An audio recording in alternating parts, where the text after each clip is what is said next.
wait. Yeah. Okay.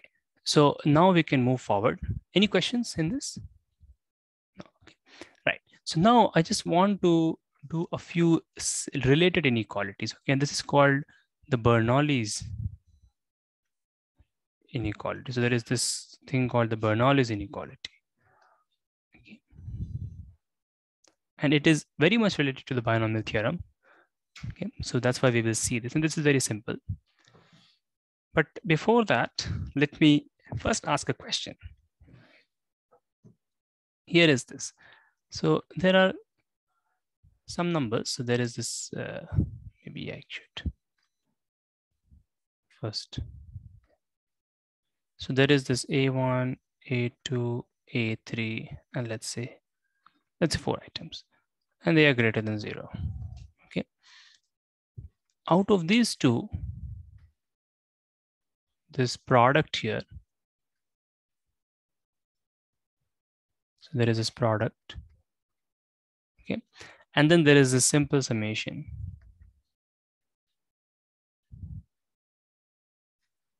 Okay. Which one do you think is bigger?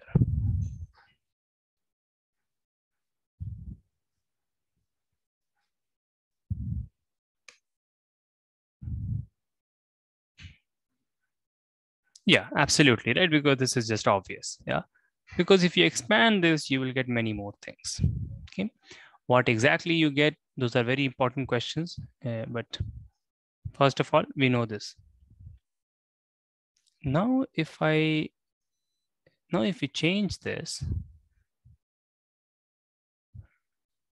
to, so I'm doing this for a certain reason you will see, so that each of these remain positive. Okay. Now, which one is bigger? Now things have changed a little bit. It's uncertain. Okay. Or is it uncertain? It seems in the beginning, obviously, that we can't say, but yeah, we'll have to think. So then let's simplify the question and let's ask, now this is something that you can expand.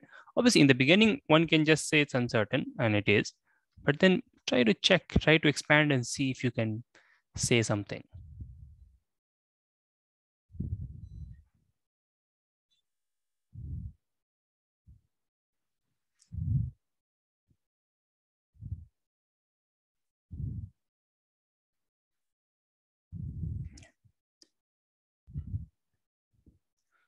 Or there was something that I'm missing.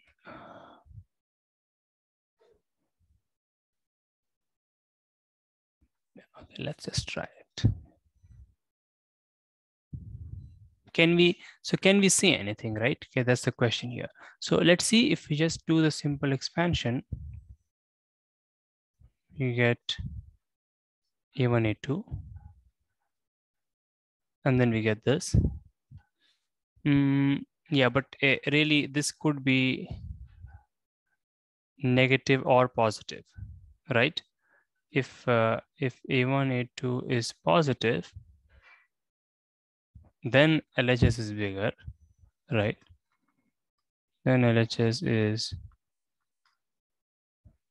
bigger.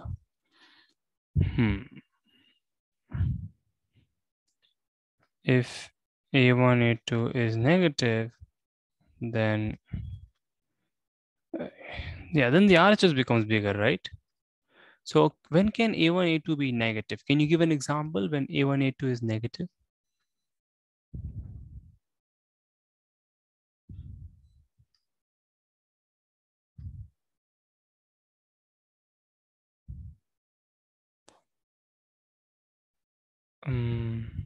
Yes, it could be a negative fraction, right? You could take minus half and you could take A2 to be half. And in that case, it becomes negative. So yeah, so in that case, the inequality, in that case, LHS is not bigger. And I think we can check it directly by just putting the values. So this is minus half.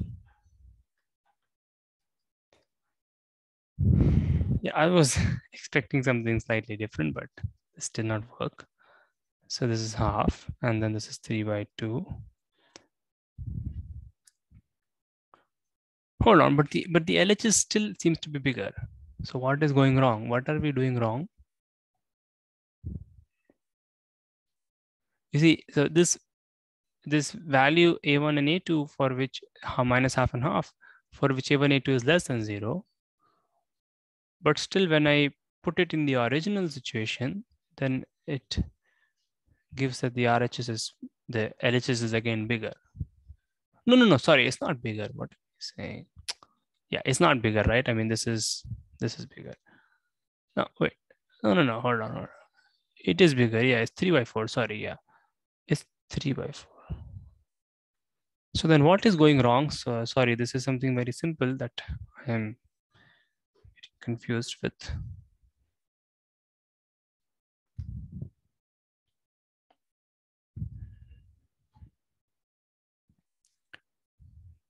Can anybody see it? It's minus 1/4.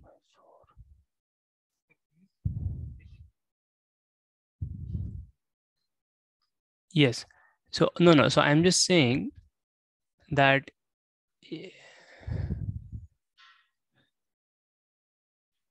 yes. So in the LHS, if we just expand this and then we expand this and then we can compare. But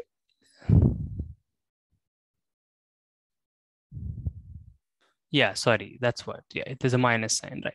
But just to repeat, you see A1 plus A2, we just expand the LHS and expand the RHS, you will see that this thing can be negative, right? When this thing is negative, then the RHS is bigger, right?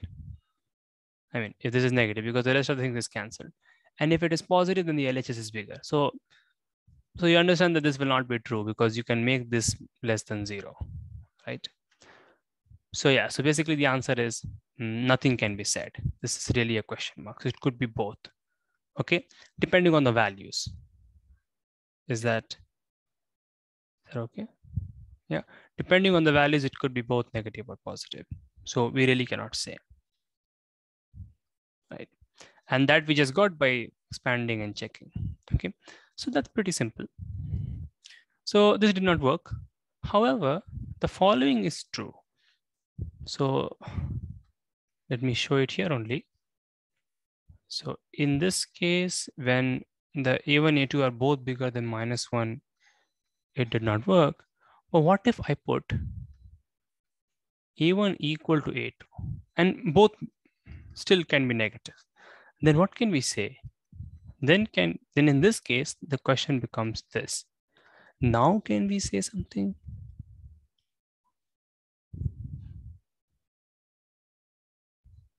So you see what I've done? I have just replaced in the original question, the negative condition is still there. It could still be like -half or something. But I have made A1 equal to A2 and I'm asking the question. Okay. So in that case, can we say which one is bigger? Now, certainly we can say that the LHS is bigger, right? Because it's very simple. We just did this just now, right? Because A1 square cannot be negative. Okay, so this is again simple. So the answer is yes, right? So if A1 equals to A2 is bigger than -1, then we can certainly say this. So let me put this on the LHS. So you see, we started with something which did not work. We are slightly tweaking things and it's working, okay? Now we are kind of encouraged to go forward. Now again, as you guys know, this will not be true. This will not be true. Okay, once again, this will not be true. Both can happen. But again, if A1 is becoming equal to A2 and becoming equal to, if all three are equal, then what can we set? Then can we say anything precise?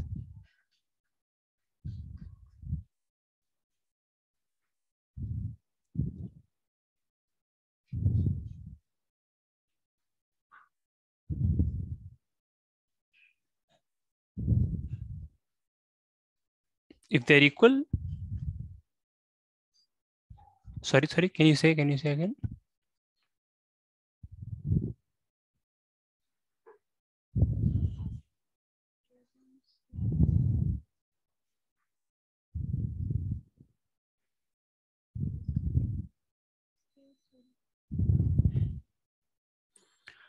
Yes, but there will be other terms also now, which might make up for the problem, right? So so we have to, so this you have to think this through because this can be a little more involved. If we, so basically we are asking this big question mark. We are asking if this is true. So how do we check this? Well, just use binomial theorem. Simple, right? What else can you do? What else can we do, right? I mean, it's the most best way to use binomial theorem because it will just expand it and you can compare it simply. So use binomial theorem, this expansion, and let's write it. I mean, you guys obviously know this. We don't have to use the binomial theorem also, but sorry, yeah, I should just say.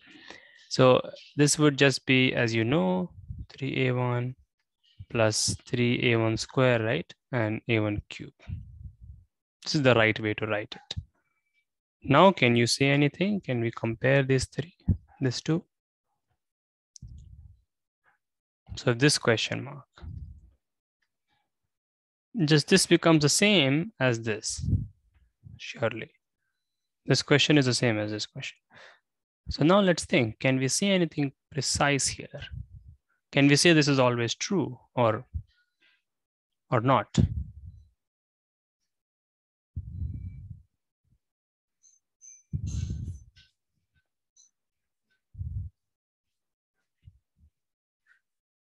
You can just put some numbers in check, or you can further simplify it. There are many ways to say, think.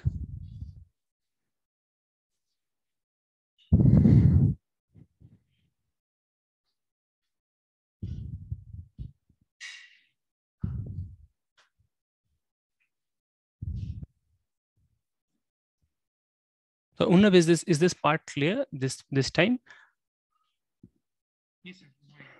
Yeah. So we're just taking this and to check if it's true or not, we're expanding it and we're down to this question. Yes.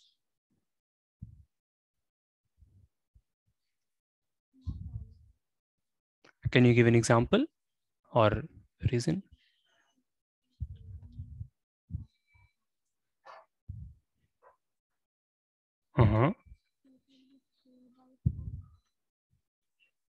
Which is positive.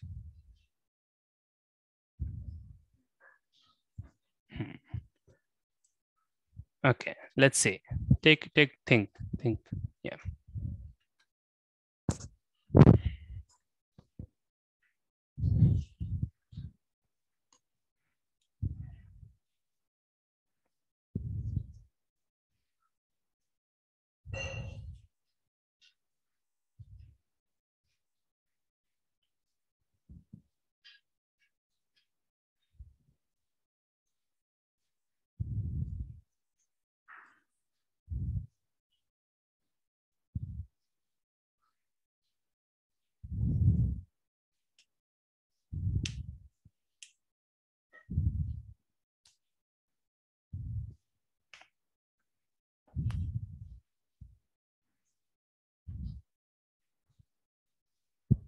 Got it. That's right.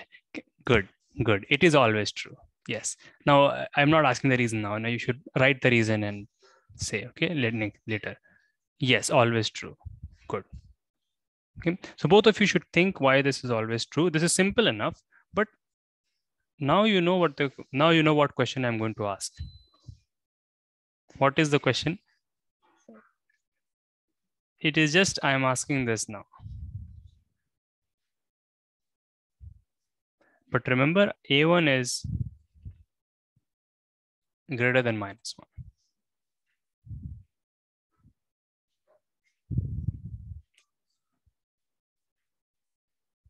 Is this okay? Right? This question is natural now to ask. Yeah. So do this or do it for 4 if you're but we will tackle this in full generality next time, but I want you guys to try it. This is a very, very important inequality. Okay. This is called the Bernoullis inequality. Well, it is, there are more generalizations of this, but for us, this is the Bernoullis inequality. So we have arrived at it by asking some questions. It was right and it was wrong sometimes. And so this is the, yeah. And again, the proof of this will only use the methods we have done so far.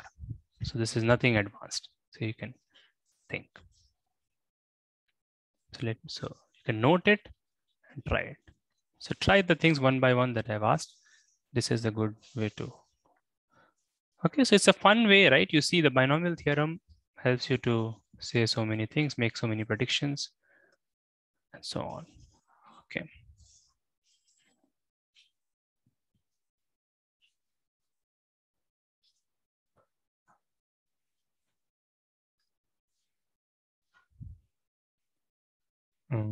Yeah. So we had this is bigger than -1. And the problem that I have given, I'm writing it a slightly different way. I mean, you may think it's pretty useless, but we'll see. Problem is, show that 1 plus a1, it's the same question, but just writing it like this, is bigger than this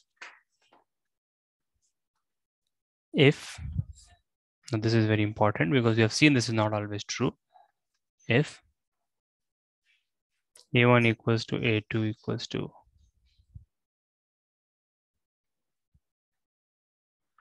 and if they are not equal, then we have kind of seen some counter examples, right?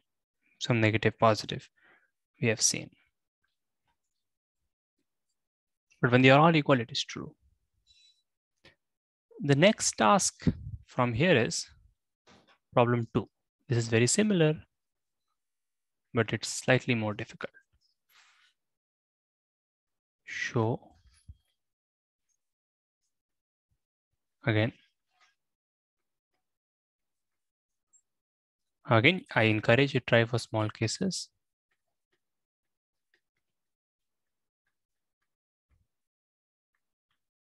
If, but this is with a different condition.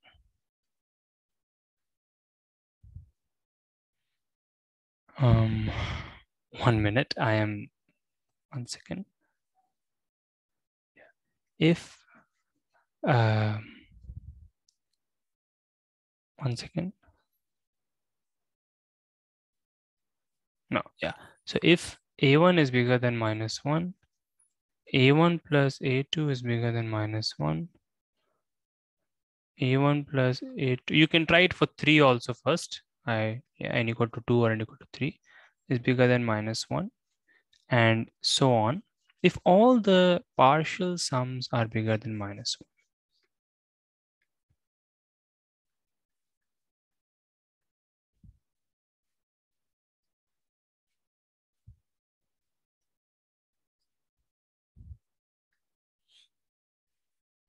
Okay. So if all the partial sums are bigger than -1, then show this. I hope it is correct. I just made it up right now. I hope it is correct.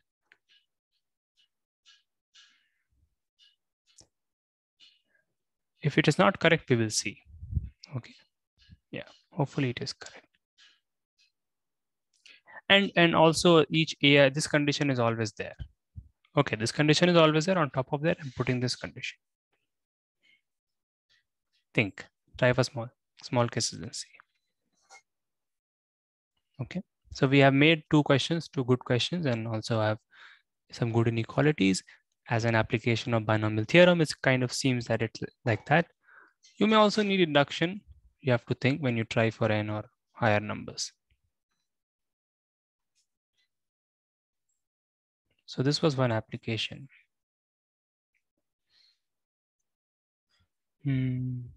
Right. So what is the next thing that I want to do? Let's move on to one of the problems of previous time, right? So note this down, or you can see it later also in the video, but you can note it down. Let me mention the combinatorial inequality. right? So do any one of you remember the numbers? There was this pairing up and multiplying and then adding.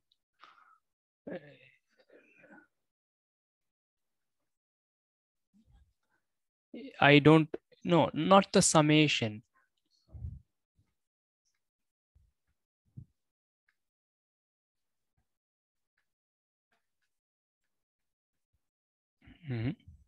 This question.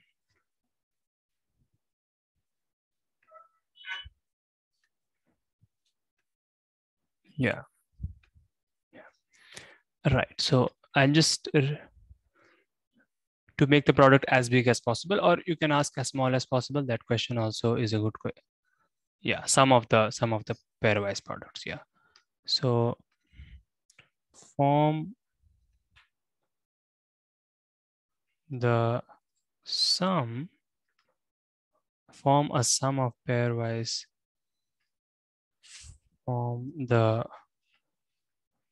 sorry, I mean you, because this is usually said in a technical way, so I'm just trying to, yeah, form the maximum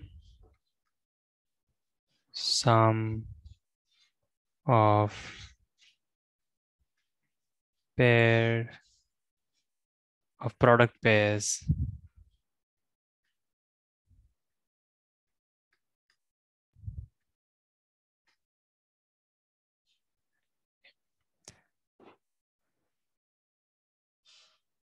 once again.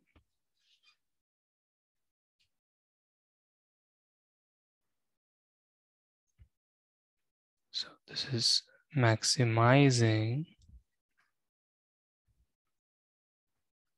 this can also be set maximizing something called the dot product.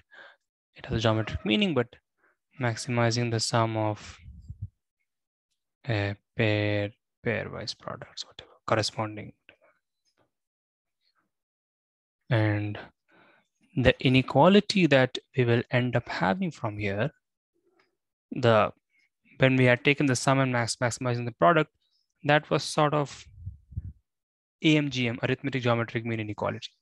Though we didn't say it in full generality, but we said it in a slightly different way, sophisticated in the combinatorial sense. But this is a very, very powerful inequality, but yet it's very elementary. It's called the rearrangement, which we will end up learning from here.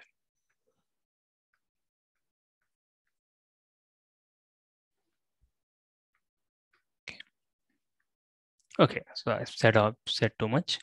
Now you guys tell me, what have you tried? What do you think how do you pair up the elements so that the product maximizes? So there's some, yeah.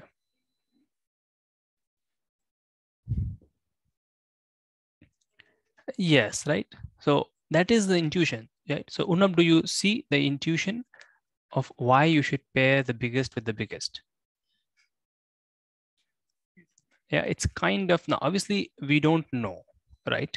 This will actually, but it seems like this is the right thing to do. And then 12 is the second, no, so this is wrong. 20 is the biggest, so you should pair it with the biggest. And then you have 13, so you pair it with 14. Then 12 you pair with 13, and so on, right?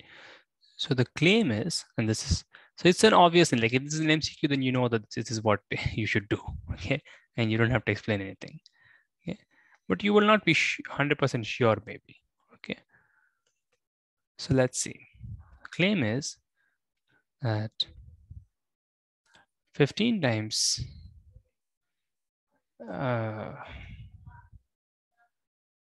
claim is 20 times 15 plus 13 times 14 plus 12 times 13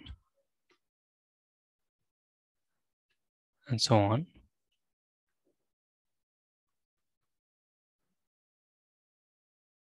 The board?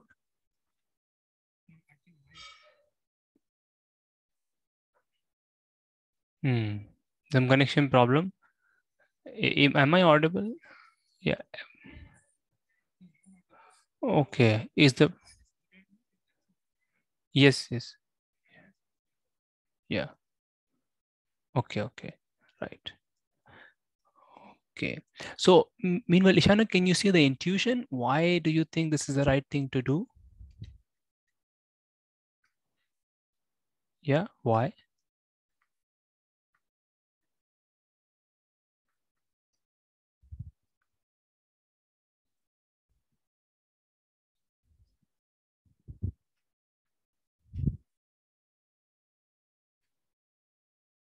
Biggest. What was the last thing you said? Biggest.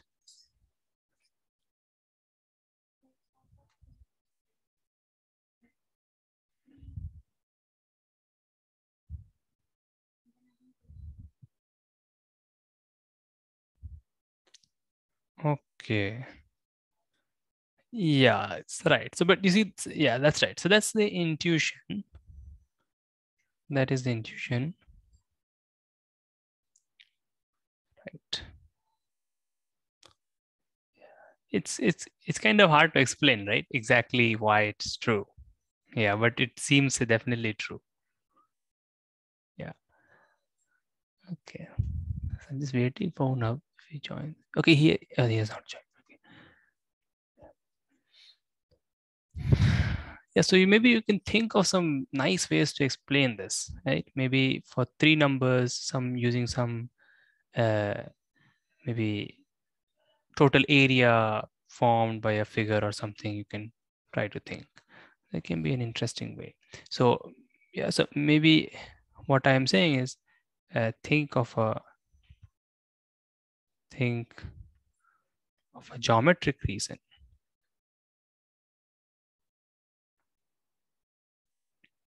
Yeah. So I'm just saying is that if a1 is less than a2 is less than a3, and let's say b1 is less than b2 is less than b3, then if you make this rectangle, if you make this so with one side a1 and the height you see, let's say I take the height to be b1 and you make this rectangle, and then you take a2. Now a2 you can just mark so that it's clearly smaller, and similarly b2 you can take smaller, right? So then you can take b2. So this is a2 and this is b2, the height. And then similarly you can take b3 to be clearly smaller. It's a3 and b3. Okay. And you want to say that this area is the maximum possible area, right? Using these sticks as kind of base, and these sticks b1, b2, b3 as heights, right? Is that the same? Yeah, you see, that's the same question. Yeah. So because geometrically maybe you can explain, okay, if I take some other combination, then I can make that combination kind of fit inside this. Maybe you can do cut paste and you can make it fit inside. You can give an explanation, right? So think about that. Maybe that will can give you a very interesting proof. And such proofs are there for a lot of other inequalities, and it kind of makes you see. But I've never seen such a thing. So maybe you should think. Okay. So try it. So maybe like I'm saying, if you take A1 with B2 and A2 with B1 and A3 with B3, give an explanation as to why this will be smaller by showing that the figure you get here, again, you can plot it, can be made to fit inside this bigger one, maybe by some slicing or reflecting if needed. It will not directly fit, I can see maybe, but yeah. And it can be done, I think. Seems right. So try this as a homework. You'll get a very beautiful proof. But yeah, but we have to still give an algebraic proof because these things are not sticks, these are general numbers. So we have to write it. But such proofs are obviously legal because they are so, so correct. They are accepted. Yeah. So to show that this is the biggest, what do we do? So to actually show. So how to show without becoming technical? How to show? So let's try to compare this with another product. Okay, let's try to compare this with another product. If I take a product that differs from this first, by comparing with another sum of the products. If I compare this with something else, let's say I take this and with 13 I pair 15, and let's say I keep the rest of the things same. See, this is like just one step difference.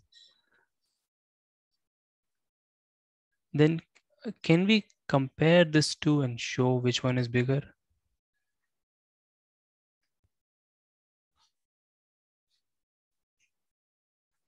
Clearly we know which one is bigger, but can we show it? Sorry. Oh.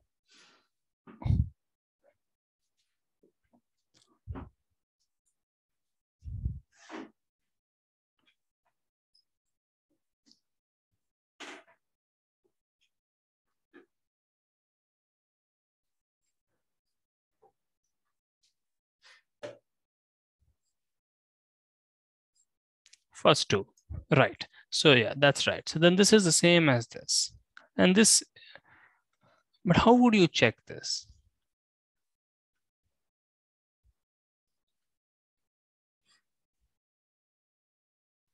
One as a constant meaning?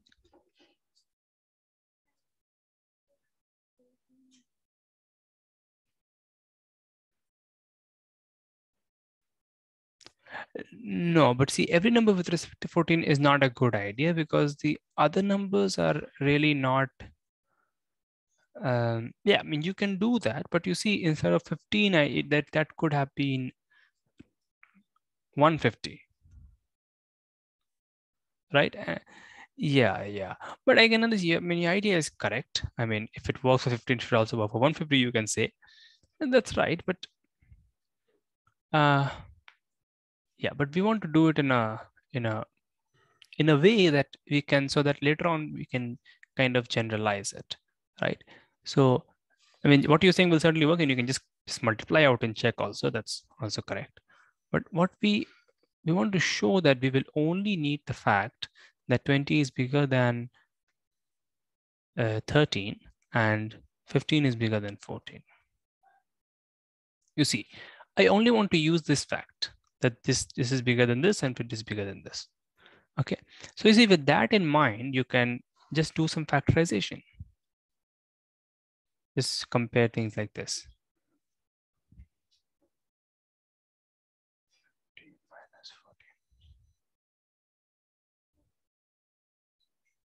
Okay, yes, yeah. So I'm just saying that you can prove this by this manipulation that I did. Okay? I just took the 20 common, right? And then I took the 13 common because that was the other thing to do, right? And then this becomes completely obvious that this is true.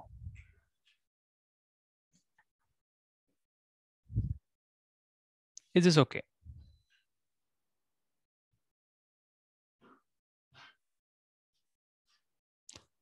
Oh, it's still breaking, right? So maybe there is some connection here. I don't know what to do.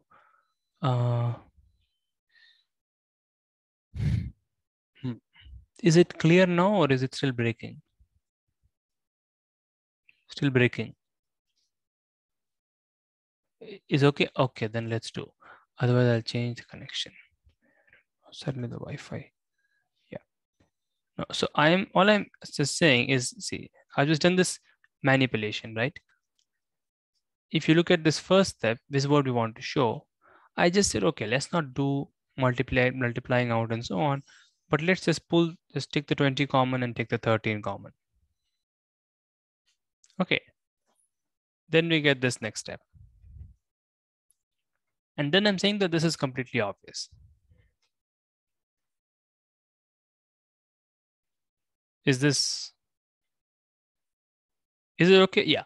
You see, no, but the point with this is that in this way, you can just show that if A1 is bigger than A2 and B1 is bigger than B2, then A1 B1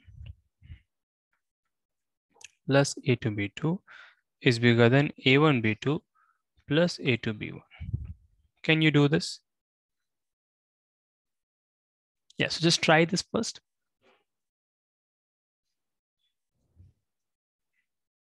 I mean, we know this is true, should be true. We have to just check it.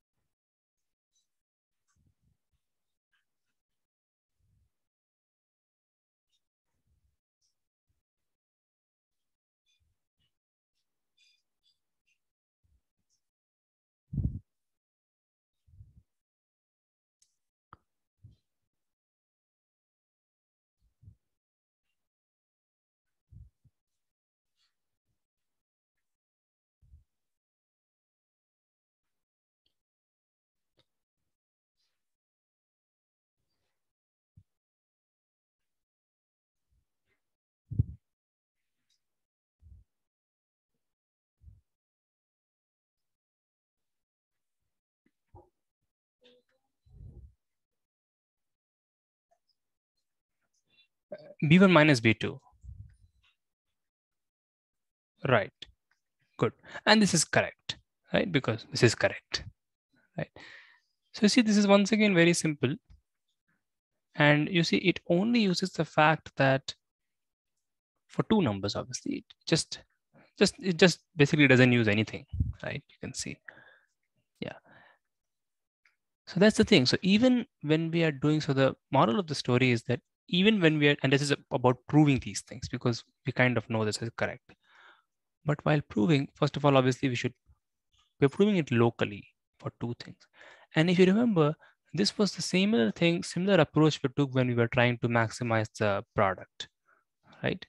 We kind of said, okay, yeah, if two numbers are equal or close, then yeah, or if you make them less close, then they decrease and things like that, right?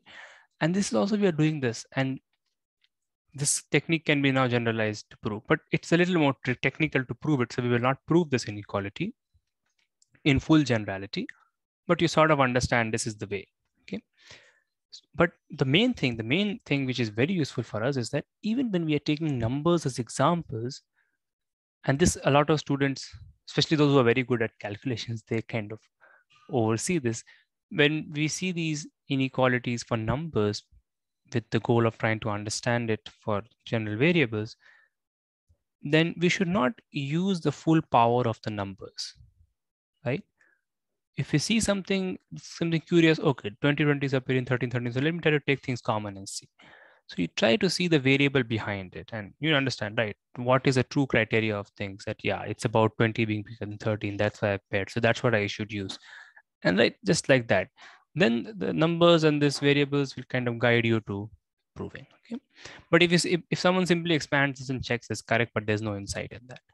So that is the thing. Because basically that's the whole point. We're trying to prove things which apply for all numbers or large class of things. Okay. Right. So basically what I've shown is that if you so if you sort both the sequences in increasing order, pair the biggest with the biggest and the smallest with the smallest, and pairs the terms which are in the same rank on both the sides, and then add them up, then that's a maximum sum.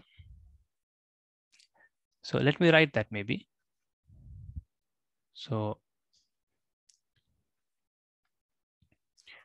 this is the recipe which you know, but I'm just writing it. Multiplying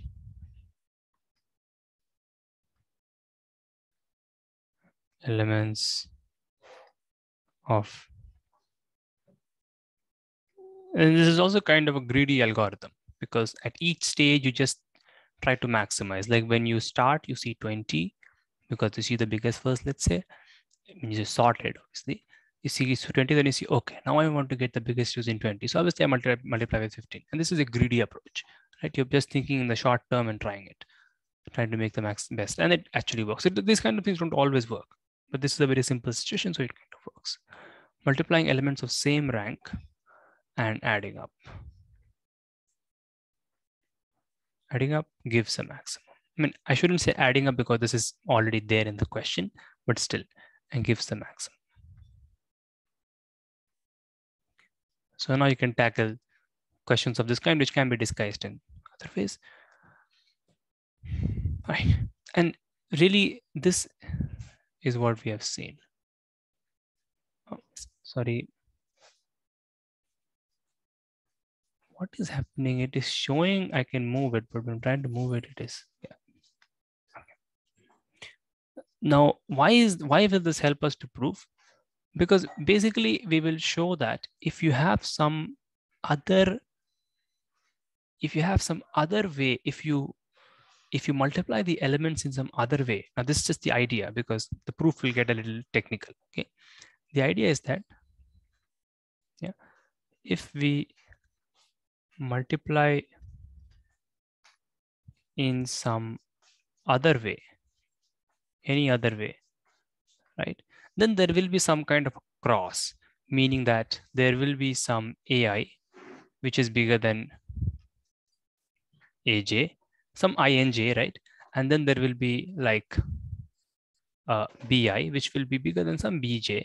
Now you can take some numbers, you can take say A5 and A15. You will, if you multiply in any other way, then basically you will end up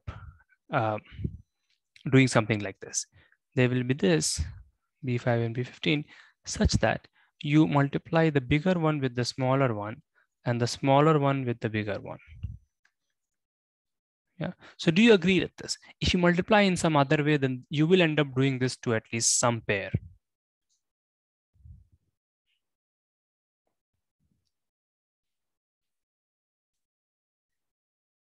Let me just say it in another way. See, what are we doing? We are multiplying the biggest with the biggest, and then the second biggest with the second biggest, third biggest with the third biggest, right? If you don't do this, then it means that there is some place where you have not multiplied the biggest with the biggest, right? So there is some place where you have not done the thing in order, right? And so you have done it in a wrong way. There has to be some place, right, where I've done it in a wrong way, which means something like this. And again, this is just an intuition. You can, it's not hard to prove, but you can think. But this is what you would have done in some place. Now you know that undoing this will increase the sum. Undoing this will increase. This is the undoing part. Okay, undoing this, right? I will, and this second, we can just prove it. This is simple. This is already be proved. Undoing this will increase the sum. And in this way, if you keep undoing all the bad pairs where you have kind of multiplied a bigger with a smaller and it's corresponding smaller with a bigger and so on. If you keep undoing this, you will arrive at this. And so that will be the biggest. This is just the idea. Okay.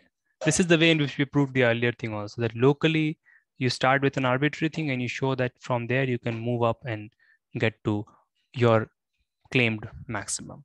And this is why it's a combinatorial inequality, because there is no real algebra, or it's just this idea of combinatorial. There are more generalized versions of this and so on, but we will not do. For that, we have to understand permutations better. Basically, we are doing some kind of permutations. Okay, so this was the rearrangement inequality. So we'll stop here. I will just give you another problem which you should think about. Okay, or I have already given 2-3 questions. So let me see.